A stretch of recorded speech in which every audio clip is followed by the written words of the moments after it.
Anong ano sa iyo? Mas gusto ko sa sports. Sa sports naman. Sa sports, ini sa art. Tapos, ano, like, sa klase. Magkaklase ka mo. Seatmate. Seatmate ka. So, may nagkakaguning time na, halimbawa, ma-absent niya ako. Halimbawa siya na yan, ma-absent niya ako. Ikaw na muna magbalik ako yung sa exam. Nag-give na ka mo kaya. Medyo joke niya ako, pero hindi talaga pwede. Kasi pag talaga yung question.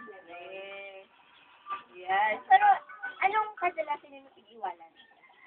Mga gamit. Kasi, sa mga magturugan mo yan. Di siya namon, pag paalam na gagamitin yung gamit ko, hindi kami nag-away. Pero, madali man siya na kami magkabate. Mag-istorya siya na kami, okay na nga to. Parang 5 minutes lang, separate muna. Tapos, pag mag-isara lang, okay na sila yun. Wow. Yung mga kasunod, hindi yung nag-away. So, ano sa hiling mo? Ano ang asset na igwa ka? Asset mo? Para itong madali kang ma-identify ng mga tao. Since identical din so, anong mas madali makakapansin? Pag kami lokal na diba, mas madaldal talaga siya. Mas vocal siya at ako, pag di na lang kumaray, so, pag kinosip mo ako, saka ako mag-apit sila. Pero pag siya, as in, madaldal talaga siya, makulit. Kumbaga saan nag-entertain sa gabos. So, ikaw, anong selling mo ang asset na igwa ka? Aside from, tataw ka makipag-socialize sa ibang tao. Mas mapaglaro ako sa kanya. Tapos, kasi kung minsan, ayaw niyang lumabas, tapos ako gusto, tapos parang wala, dalaw, okay ba? Kaya, mas nakaka-iba ko sa inya, ibisa ka, kesa sa loob. So mas outgoing ako kay niya. So, homebody pa lang si Nikki Allen. Nikki Allen. Pati ako nirulibo ko sa ako na So, anyway, sa mga guys, nagkaigawa na kung one time, na itong, halimbawa, may sarong guy video. Tapos, nagkagusto ka, pero nabisado niya man. Nagkakaiwalay ka mo. Sa crushes, parang, hindi kami nagkakapariyo. Tapos, minsan, ay, ang cute. Na-cute naman siya. Tapos, parang once na nagkagusto na yung guy, isang sama. Tapos na yung issue. Pero wala. Hurt. Wala. Wow. Kasi sabi, nagustuhan mo tayo. Wow. Pero napansin ko, may mole ka dito sa may lips. Si Maya. Wala. Sa face. Madali ko na kung pag nagbalik ako dito, mabibis na kamo. Si may mole dito sa may lips. Tapos, kasi mo, sa subject, magkaparoon ka man yung reading. More on, math or English.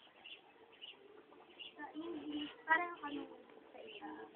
Tapos sa science, parang pareho din namin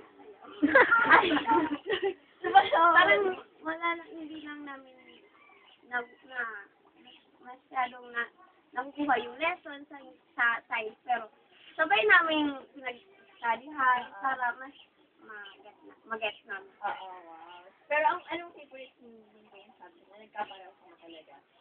English talaga. Paraw pala siya. So, yeah. Alam mo ba, dun kila mama sa papa nindo. Pag nagkakaigon yung time na, naghalik ka sa outgoing ba yung sabi mo. Alam mo, nagkakataon na tapos sinabihan mo si Nikki na, sabihan mo na si Daniela ulang ako dyan. Or magpanggap na nagtatugot ka masaya. Siyempre. Pag ako nag-ambog ka, mas duwa na kami maintan. Dapat sabay para di niya ako tutuntan. Dito na lang siya tutuntan sa mo maparoon.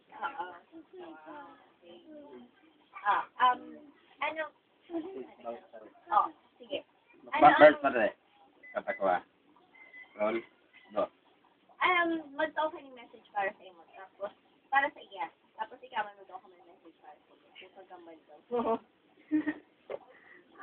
Bawas-bawasan mo yung pagka-makulit. Amo, sabi ni Nro. minsan yan, nakaka-hurt ka na sa iba. Kasi, ibig sa family na to, okay lang sa, nilala ka na naman as in, joker ka, di ka masasay ka, basta maging dahil moment mo, pero sa iba na di ka pa nilala, siguro ma-misinterpret nila na kung ugali mo iba sila. I will. Nangyawin ka to. I will. Tapos, thank you sa mga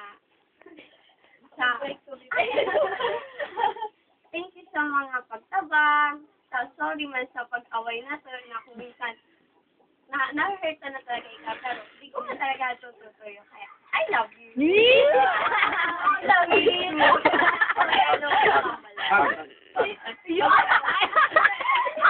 Hindi kami tutulong sa sabi mong I love you tapos ihag mo siya.